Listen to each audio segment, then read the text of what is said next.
Well, obviously, it's a tragedy, and it's going to take a while to get through this whole process. But I do think that they are making progress from a business point of view, from a stock point of view. They are doing a lot of test hours, 1,500 test hours, 800 flights. And when they get this plane back into production, that's when the free cash flow story really starts. And that means I think they can do $31 a share in free cash flow generation from 2020 to 2022. So from a financial point of view, I'm holding on to it because I do think the long-term story is okay. They have to get this plane, though, in the air, and they have to get out of the newspapers on an everyday basis for this stock to really take off. I'm going to ask you a question that you may not want to answer, but I'm going to ask it anyway. Because sometimes when you own a stock, one of the reasons you give for owning it is the person who's leading that company. And I think of Larry Culp as one of those examples with General Electric and the reason you believe in that story. Do you believe that Dennis Muilenburg should remain CEO? Through this transition, absolutely. The last thing this company needs is to have an interim CEO. I do like that they separated the chairmanship role from the CEO role. That's a good thing. So at least he can focus all of his efforts on fixing this and getting this plane back in production.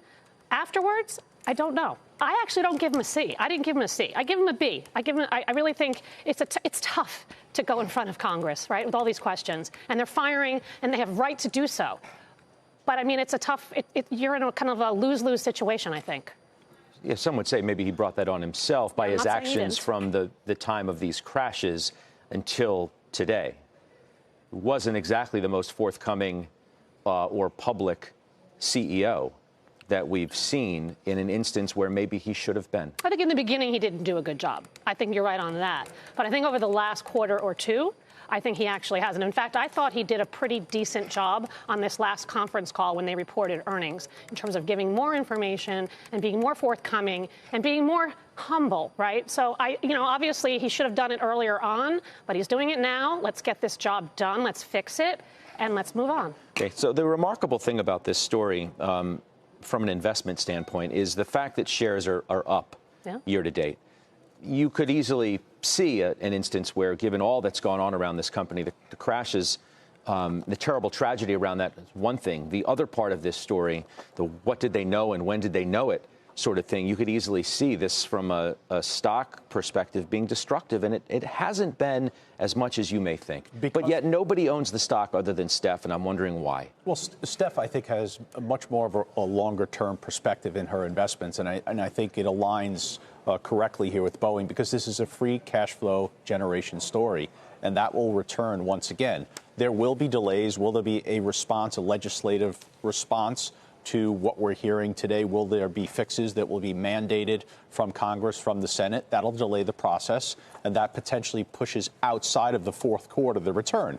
I do think this does come down to, do people get on the plane and fly on that plane once again? Do they feel comfort in flying on the 737 MAX? I don't know the answer to that. I suspect the answer will be yes. But I think that you're owning this stock because of the free cash flow generation. I also think the result of this has a much broader regulatory response, and that's going to be, in certain instances, the lifting of regulation may not be such a good thing.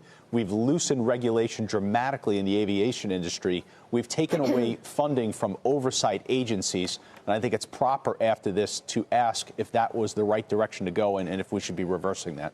Josh. Everyone who's been in this business more than 15 minutes knows you buy the congressional hearings. You don't sell the congressional hearings. There's nothing left to be said about the situation. We all agree it's a tragedy. We all agree it's going to cost them a lot of money. We all agree it's a stain on their reputation, et cetera, et cetera, et cetera.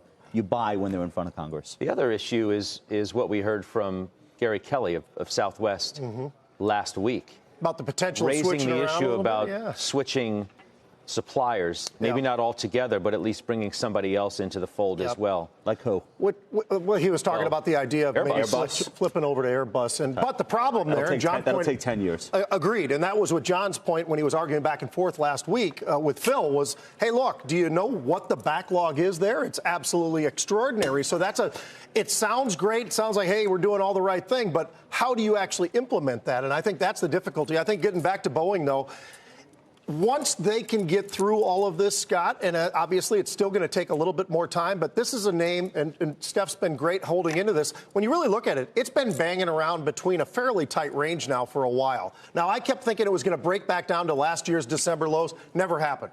But this is a stock that we all know going forward, yeah, free cash flow, all the different storylines that we all know are going to get out there. And the real thing becomes, what do they do about China in the future? That is something big for them, and obviously that will be, is he still going to be the right CEO for the job when it comes to those decisions?